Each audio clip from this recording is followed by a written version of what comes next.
much. I am very, very delighted and very excited this afternoon to be here to talk to my fellow Kenyans. And first and foremost, let me thank you for the very warm welcome, for the hospitality, for the care. Since we arrived last night, we've been treated very well. We feel at home, far away from home.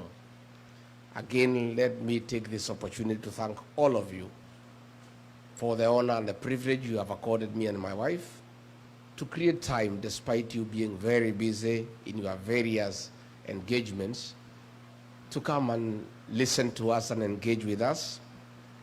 We don't take it for granted. It's a great honor.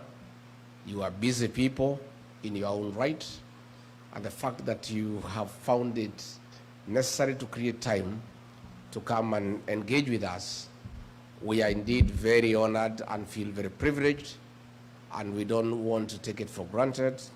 Please accept our appreciation and our thanks. Number two, since I came to the States about more than a month ago, I am amazed by the love the Kenyan people have accorded to me.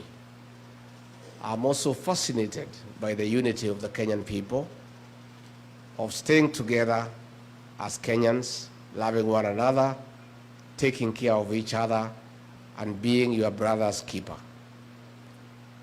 Most profoundly, I am more than impressed by the culture of hard work you have exported here to America. Kenyans here are doing well, they are doing great. Those who are employed are respected at their working places for being hard workers and being very committed and focused in the jobs that they do. Other Kenyans, I'm so happy, have graduated into creators of employment. They have started businesses that have succeeded. And that tells me and gives me comfort that Kenya, we are okay, we are good. If we are given the right opportunity, the right environment, working systems, Kenyans can thrive and succeed anywhere in the world. Mujipigie makofi. I am very encouraged that, and more than convinced, more than ever before, that all we need to do back home is to get our systems working. We have the personnel right in Kenya to transform our country. Only that we need to fix the systems and make them work. You guys have succeeded here in the United States because the systems are working. So given that Kenyans are the same people, the challenge we have as leaders is to make sure that back home the systems are working. The people to transform the economy of the country are here, they are in Kenya. You guys have done it here, you can do it back home. And that is what we seek to do. Why has Rigiji come calling in the United States? I've come to the United States to look out for my people, Kenyans who live and work here, to engage them and to listen to them and have a conversation with them. Mostly important, our party, the DCP, our slogan is listening to Kenyans. And that's why I've come to listen to the people of California. Hapa California, munasemaje? Yeah? At California, munasemaje? Hapa pia ni Wantam? Sure? Hapa pia ni Wantam? Wow. This one-time thing is everywhere. So I have come, my good people, on two fronts. One, to share with you what is happening back home. Number two, to share with you what I think you can do to make Kenya great and to address the issues that challenge us as a nation. Number three, to seek a partnership with the diaspora on how we can work together and how the brigade in the diaspora can participate in the economic transformation of our country, and how the people in the diaspora can play a role in building their country and making sure that Kenya gets nearer what is happening here in the United States. I am sure you know, but for the purposes of clarity, it's good for me to tell you that things are not that rosy back home. I have seen a Gen Z here, Kevin, speaking with a lot of clarity of thought. And I feel for our children, our young children, the Gen Zs. Back home, the government that we elected in August 2022 has turned against our young people with brutal efficiency, and they are now victims of abduction, forced disappearances, and being killed. Their crime, speaking out, demanding good governance, transparency, and accountability for their parents, for their siblings, and for the Kenyan people. A government that was elected on the platform of being democratic, of respecting the rule of law and constitutionalism, has turned against his own people. And sadly, the young ones. Brutal as the colonial government was, but very brutal. Brutal as they were, they never attacked children. Even the difficult years of the Moi rule of 24 years, that government by President Moi persecuted men. They never touched children and women. This is unprecedented. It has never happened in the history of Kenya. No government, no leader has ever turned against children. Between 2024 and 2025, hundreds of young children between the ages of 14 to 24 have been abducted, tortured, and killed. Others have disappeared. Others are in hospital with bullet wounds. It's the lowest movement for the people of Kenya. And I know from here, because you take care of many families back home, you know what is going on back home. And what is shocking is the sheer impunity of the leadership, to an extent that a minister in charge of interior, against the Constitution, has given orders to police to shoot, to kill. What is even more agonizing is that a president who has been elected by the people and who says he's a Christian and he is saved, against the teachings of the Bible, against the Kenyan Constitution, has without shame given orders to police to shoot our young people in the leg and take them to prison as they go through hospital. It's shocking, and the people of Kenya are in anguish, they are in pain. And I've come here to share with you that pain, so that even as you are miles and miles away from home, you share the pain of our young people and the parents and the people of Kenya. And that is why Kenyans across all communities, everywhere, there is concurrence and agreement that the solution to stop these abductions, to stop these killings, to stop the torture of young people is Wantam. That is why it is a clarion call across ridges, across valleys, on top of the mountains, in bars, in hotels, in buses, in Uber, in churches, in schools, in university halls, in the bus stops, There is no other discussion in Kenya. It's Wantam. Because this must stop. The killings must stop. The abductions must stop. But that is why it's good for me to tell you, because most of you may not know you have been away for long. I was elected as deputy president alongside William Ruto, and we differed along the way on many issues, mostly corruption, theft of public resources, misappropriation of public funds. But what broke the camel's back and what made me and him disagree irreversibly, that we could not agree, was abductions and killing of the Gen Zs.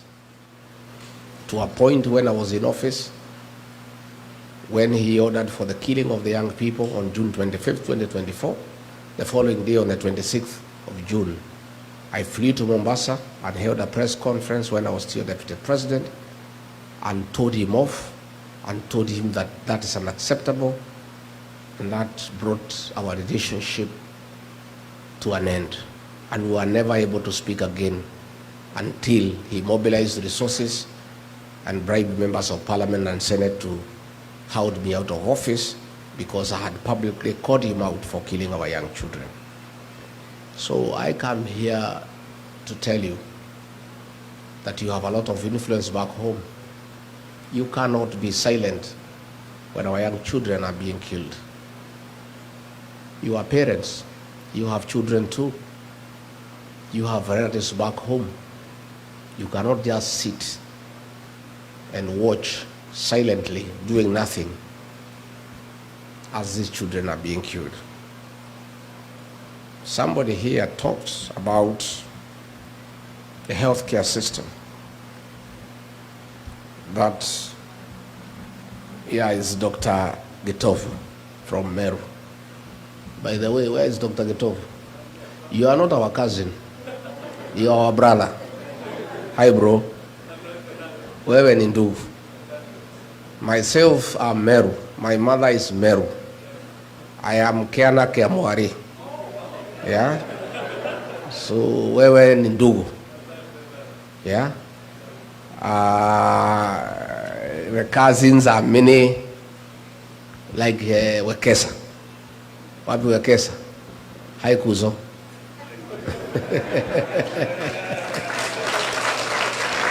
Thank you. And let me tell you, this cousin movement is the greatest thing to have ever happened in Kenya. Because our cousins have been misused by Raila for a long time. Long time. Every election cycle, he has been mobilizing my cousins from the Mlembe Nation, from the Kamba Nation, from the Luya Nation, from the Kisi Nation, from the Mijikenda Nation, from the Taita Nation, and mobilizing all those cousins and cheating them that he's taking them to Canaan. And because people have Canaan, my cousins fell for it for many years. The minute he gets there, he doesn't intend to be president. He has no such intention. He's not interested. He likes power, but with no responsibility. He doesn't want to take responsibility. So he creates problems. He is invited into government and starts eating. And that is why, like now, he is quiet. Because he's a very good observer of good manners. When you're on the table eating, you don't talk. So these cousins now have found their way as a family. And now all the cousins are talking the same language. So I saw Tinga the other day crying about cousins. He was crying in a funeral. Instead of mourning the late Phoebe Asio, he was mourning the loss of cousins from his grip. Because these cousins were mechanuka. And, you know, the other day when he brought problems, he was invited to the table by Ruto to eat together. He forgot all the cousins and went alone. Yet he wanted these cousins to wait for him to mislead them every election. So whoever Tinga, well, let me tell you, don't talk about cousins. Keep off family matters. Hii ni mambo ya familia, si ndio? Mambo ya familia usiingilie. Wewe, so the cousin movement is a great thing, and all cousins, all in-laws, all the people of Kenya are one family now. And all the people of Kenya now are cousins opposed to abductions and extrajudicial killings, and they are all speaking the same language. So Gitobu talked about healthcare. We had a system called NHIF. It was struggling, but it was working. At least you could go to a mission hospital, get treated, and NHIF in one way or another will sort you out to a certain extent, and you are struggling with a small percentage. So what we needed to do was improve on NHIF, and all we needed was 800 million Kenya shillings to reform the system and make it working. Instead, William Ruto threw it out, brought another system, another animal called SHA and SHIF, at a cost of 104 billion Kenya shillings to replace NHIF, and it is not working, and that money has been stolen. As we speak, the hospitals have said that civil servants must pay in advance because SHA does not help. I am amazed by the work by the health system here in the US. For the time I've been here, I've interacted with many of you in the health sector. We have a health system that works. And you guys, when we form a new administration, we rely upon you to come and work with us and help us put in place a working healthcare system, a replica of what is happening in this great nation. You guys know it, you have done it, and you are the guys who are driving the healthcare system here in the US. Most Kenyans are in the health sector, true or false? And you guys, we have a lot we can learn from you, and you can come and assist us. Matters education, Mwai Kibaki, that great economist, the third president of the Republic of Kenya, who left a rich legacy in Kenya of free primary education. All that has been destabilized, and kids are at home. Money meant for free primary education has been stolen by William Ruto. The money is stolen from the National Treasury, channeled through the National Intelligence Service, and withdrawn in cash every Friday and given to William Ruto. He keeps most of it, gives a little to that soprano guy to go around the country bribing voters. And that is all that is happening in Kenya. Every day, they carry cash in helicopters. The other day, they were in a place called Bobasi in Kisii. There were 16 helicopters. They were almost having an accident in the air because of the sheer number of helicopters. The cost of the event is 3 times what they are giving, because a helicopter is $1 million shillings. 16 helicopters is 16 million. This is money that was meant for education. Kids are at home. University education, we had a beautiful program called HELP, Higher Education Loans Board. Most of you are beneficiaries, I included. He has put it aside and brought a mongrel of a system that is not working. Most of our kids are at home. They cannot access university education. The economy has come to a standstill. Pending bills have not been paid for 3 years. People who did work for government are being auctioned. Unfortunately, even when their properties are being advertised for sale by public auction, they are not being sold because there is nobody to buy. Nobody has money. Overtaxation.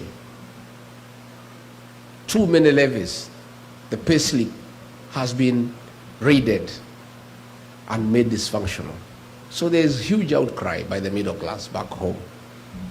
And all these things we need to fix. But the most annoying is the violation of human rights, that nobody can say anything about what is going on. If you say something, a Subaru comes and picks you up and you disappear. Young people are being abducted and taken to court on trapped up charges of terrorism, despite the fact they have committed no crime at all. So that's the situation back home, and that is why I and others have joined hands with the people of Kenya to say that we want to have a change in government, and we are working on it, and it's going on well, only that is a little bit too far away. I've listened to that moving story of Anthony Mbuthia, a survivor of the Kiambaa Church. Some MPs from Rift Valley have been shouting at me that I should not talk about that matter. We must talk about it because history informs the present and the present informs the future. The scars of Kiambaa Church are evident with Anthony here, and he has done well to document that history. We forgive, but we have not forgotten. And we are saying never again shall we ever allow what happened in Kiambaa and in the Rift Valley ever to happen again. Kenyans must be allowed to make their choices freely on who is to govern them, who is to lead them without any reprisals from anybody for whatever reason. As we seek that change, where do you come in? You guys, you don't know. You have such huge influence back home. The fact that you assist many families, you have a lot of influence. I want you to help us by talking to the people of Kenya and asking them to stay focused, not to be intimidated, and to join us in electing a new government. Your voice matters, and I have talked to many Kenyans, and I believe now we have a serious force here in the US that can help us to talk to the people back home so that they bring the change that we desire. Again, we want you, yourself, to vote here. We have a voting station here, isn't it? Yeah. And I know we are going to lobby IBC to open more stations because it's very expensive to vote here because we only have 3 stations, here, Washington and New York. And we need to persuade the IBC that Kenyans in diaspora too have a right to participate in deciding how they will be governed. But those of you who are near the voting stations, please register as voters. But help us too by talking to the Gen Zs. Kevin has put it very well. There is burning urgency for change so that we can deal with unemployment for our young people. We intend to focus on manufacturing and cottage industries as a way of creating employment for our young people and widening the tax bracket. And the way Kevin has said, they are very strong on the social media platform and they want to unite, not to divide. And he says clearly that work must bring dignity, and I agree. But I want the agencies to lobby their peers through the power of social media to know that they are doing a good job on the smartphone of creating awareness. But that is not enough, as Kevin has put it. The real transformation of the Republic of Kenya will not happen on social media. It will happen on the ballot box. The agencies must take IDs. They must register as voters, and they must come out to vote. And these agencies are the real thing in Kenya. Kasongo does not sleep when he hears about them. They are fearless, they are tribeless, and they don't fear. But they must help their country, their motherland. Of necessity, because they have a bigger stake in our country because they have more years to live. It is in their interest that their country is restored because they have a future. And they must participate very strongly in that transformation. So the Gen Zs, I agree with Kevin, you are our partners for today. And I want to say very, very candidly that if given the opportunity to lead Kenya, God willing, the way to transform Kenya is to get good partners to work with to help you. And these partners are our young people. These Gen Zs have the ideas. They know what needs to be done in Kenya. All we need to do is bring them on the decision-making table, and they help us restore our country.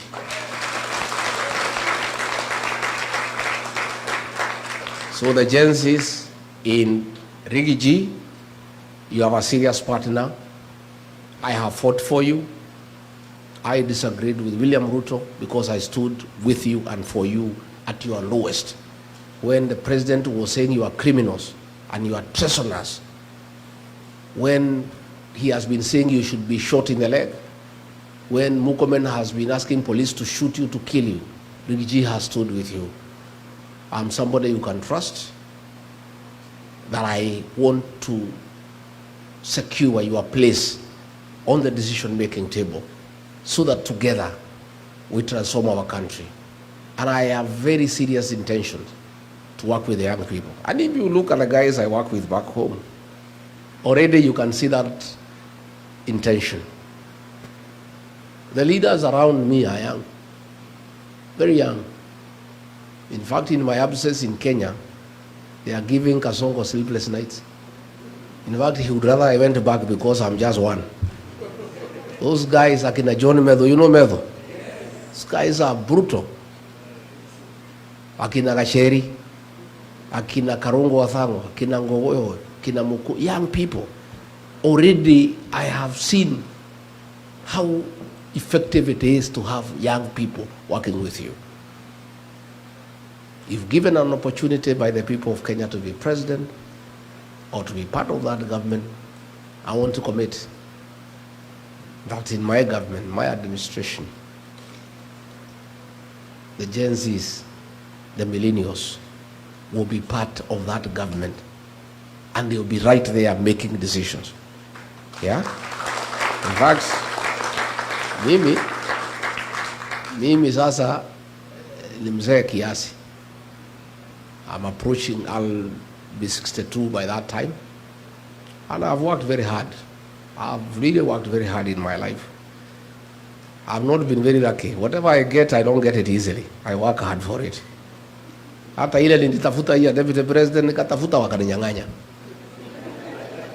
Yeah?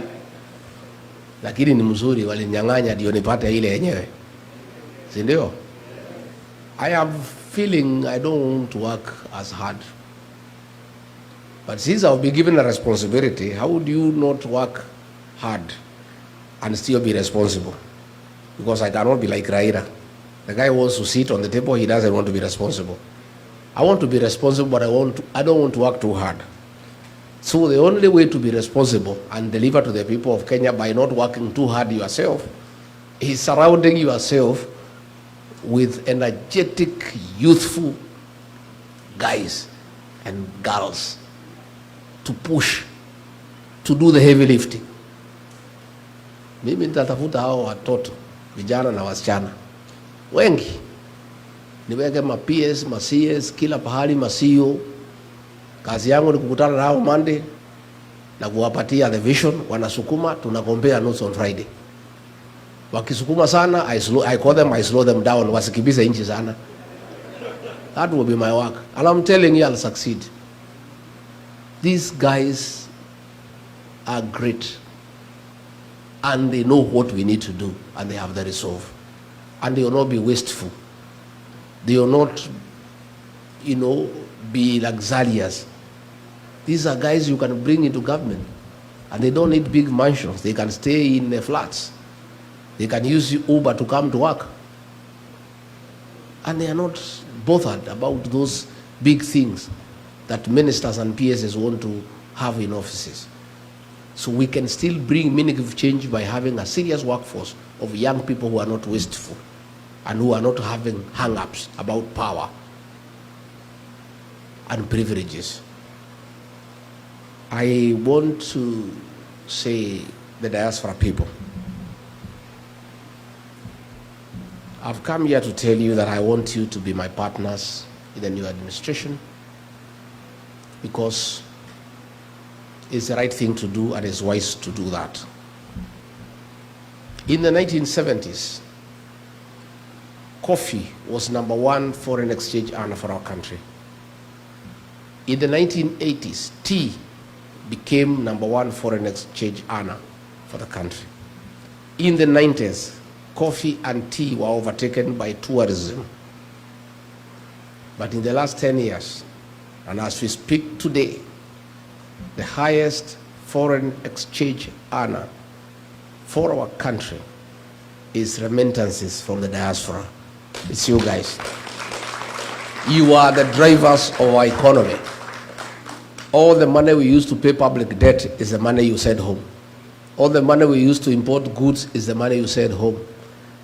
The money we use to run our consulate here in Los Angeles is the money you send home. So, I must be smart. I need this money to run the country. How do I get it? I am a dairy farmer. Cows produce milk because you take care of them. If you don't take care of the dairy cow, it will not give you any milk. You must be nice to the cow. You must give it hay, give it dairy meal, give it lucerne. Nowadays, we are giving them mattresses to sleep on so that they don't feel cold at night. Some farmers are even very creative. They play to them country music, Don Williams and Ken Rogers, to get milk out of the cows. You are the dairy cow of the Kenyan economy. We must take care of you for you to bring money back home. And I don't think you are going to agree to bring back money home to a government that is killing your children. You are not going to agree to send money back home for it to be given to Soprano to bribe voters. You are not going to bring back money home for it to be stolen. We must have a government that is responsible and transparent and is using public funds prudently. I intend to have a conversation with you going forward. And this is just by the beginning of creating networks with you people, where we can discuss special packages for people in diaspora to invest back home. How do we encourage you to bring back money home? Can we discuss of a diaspora bond where we give you certain interest rates that are higher than the country where you are working? Can we do away with the issue of double taxation, because it is wrong for you to pay taxes in America and tax the same money back home? How do we encourage you to start factories and cottage industries back home? Can we give you a tax holiday where you don't have to pay taxes for 10 years after you establish your factory to encourage you to invest way back home? So this is a discussion that I want to have with you along the way. Are you ready to have that discussion? Yes. And I am saying, if you get it right by engaging the diaspora brigade and agreeing, you don't need to borrow money from anybody else. You guys have the dollars that we need. All we need is to convince you that you need to bring the dollars back home. I was discussing with people in Texas, and already they have started to look into the possibilities of establishing a huge bank for the diaspora here in the US with branches in Kenya and elsewhere in the world, so that the plots you have at home, the land you have at home, when you want to borrow some money to invest here, you can use the plot and the land back at home as security to enable you borrow money to use here in the States. So this is a discussion that we are going to have going forward. Again, we want to involve you in running our government. What a better way to run the consulate here in LA than asking you guys to run it. You guys have been here for 30 years, 25 years. You know everything here. You know the way Kenyans need to stay. You know how to get business in California. You know how to stay these wazungu so that they can agree to invest back home. I don't think it is wise to look for an ambassador, a consular general, for 4 years. The first 1 year, he needs to settle down, look for a house, get to know his way around here, get to know a school for his children, 1 year, it's over. The second year, start making friends and networking and understanding what goes on. The third year, start now putting up a blueprint on how to market Kenya here in California and in America. Then the fourth year, before he starts implementing, his 4-year term is gone. But if you get a guy here who has stayed here for 25 years, appoint him or her as Consular General on Monday, and he or she reports to office on Tuesday. By Wednesday, business is going on. True or false? Because you know your way around here. Yeah. I want to give a commitment to the diaspora people that in our administration, you are the guys who will run our embassies abroad. Yeah. So that it is easy for you because you love your country and you know your way around here and you have the networks and you understand exactly what needs to be done and you don't need anybody to teach you. And I think we'll have very, very impactful and efficient diplomatic representation of our country abroad if we involve the people who are living in those countries and who understand what goes on. So I want to partner with you. Others, you come back home and join us in the national government. Come and take a job as a PS, come and be a CEO. If you have succeeded here, I was in the Silicon Valley the day before yesterday, the whole day. I went to Google, I went to Meta. Wow. The center of innovation, the whole world. I found 35 Kenyans at Meta, senior executives who are driving innovation and creativity, who are driving that big corporate. They know what needs to be done on artificial intelligence. They know exactly what we can do to make Kenya a very serious tech hub that will be admired by the rest of the continent. And they are doing it in America and they have succeeded. Then back home, the Minister for ICT is William Kabogo.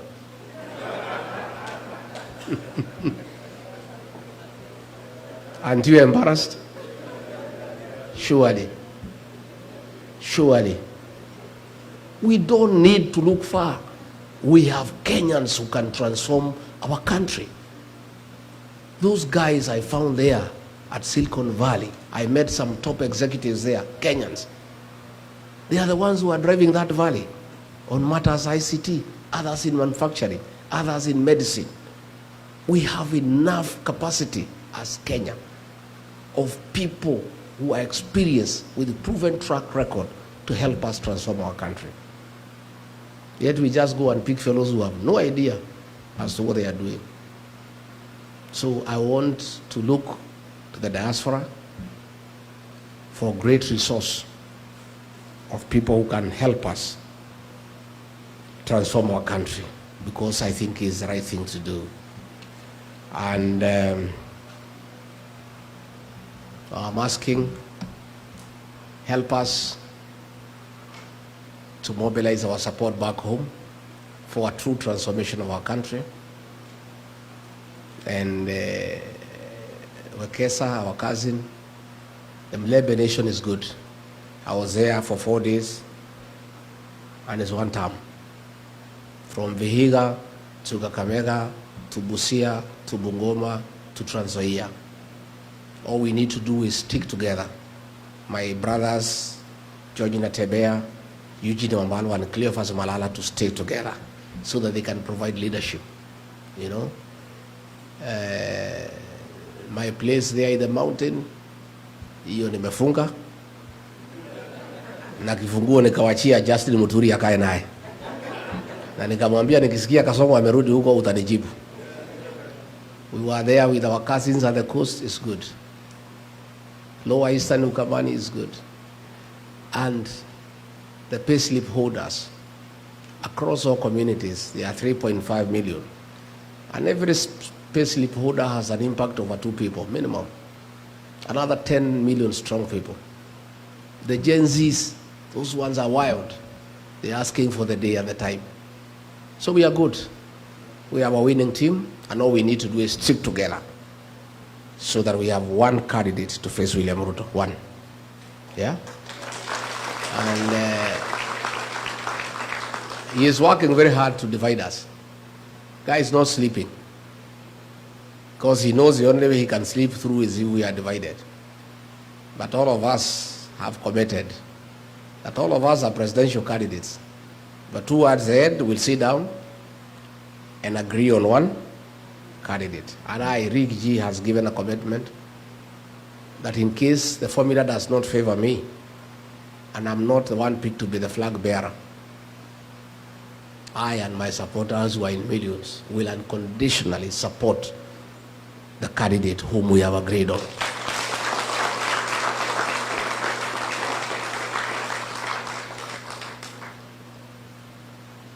Lakini wakiamua ni mimi, hii jamaa nitamkimbiza kama baisikeli ya kuibiwa.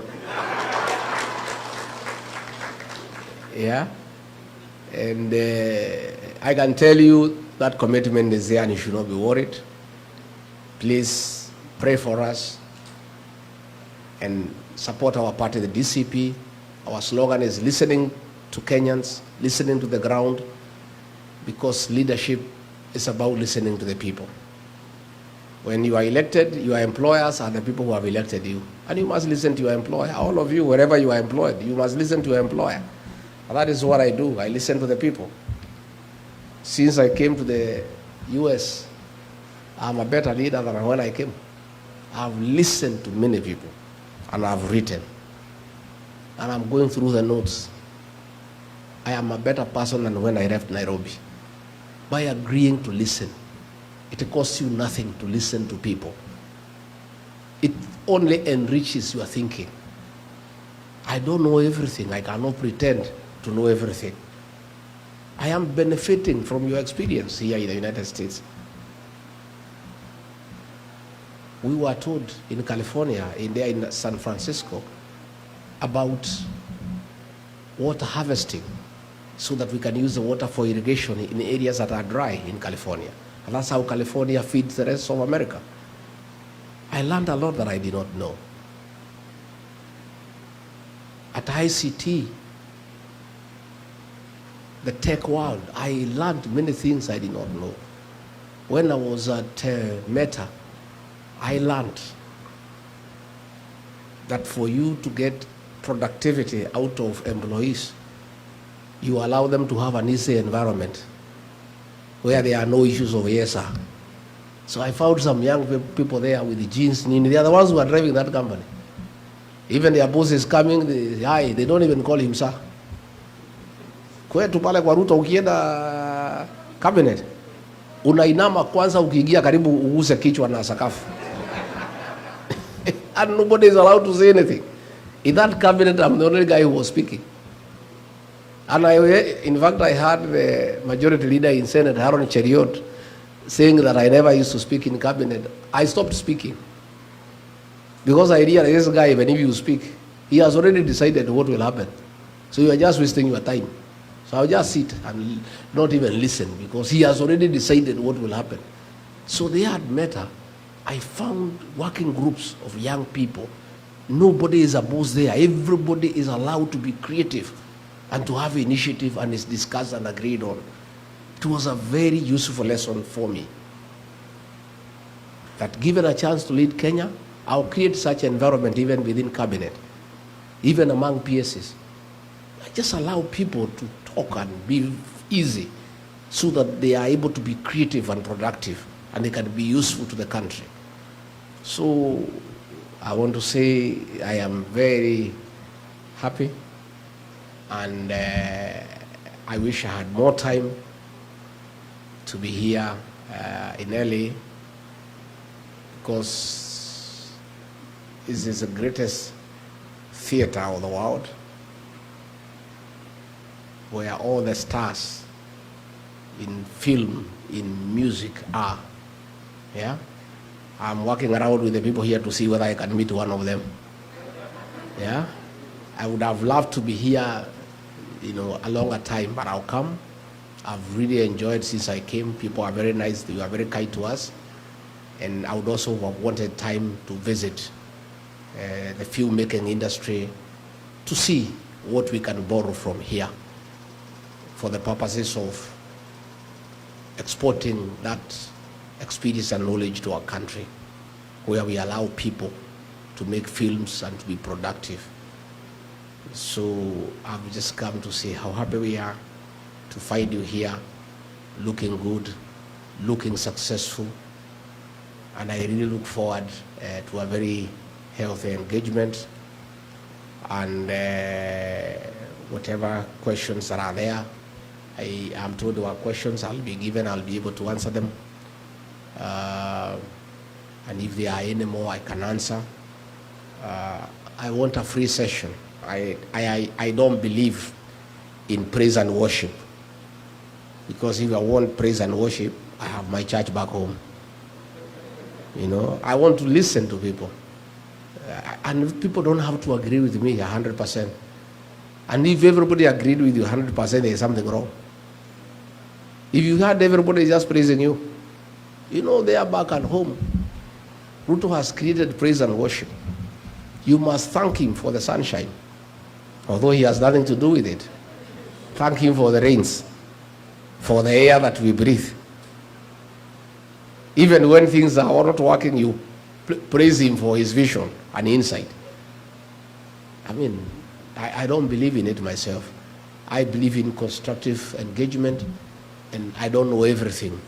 And I'm willing to be corrected, I'm willing to be guided, I'm willing to be informed so that I'm a better leader. That is a way to learn, and that is the purpose of engaging people. Not just to praise you and tell you how great you are.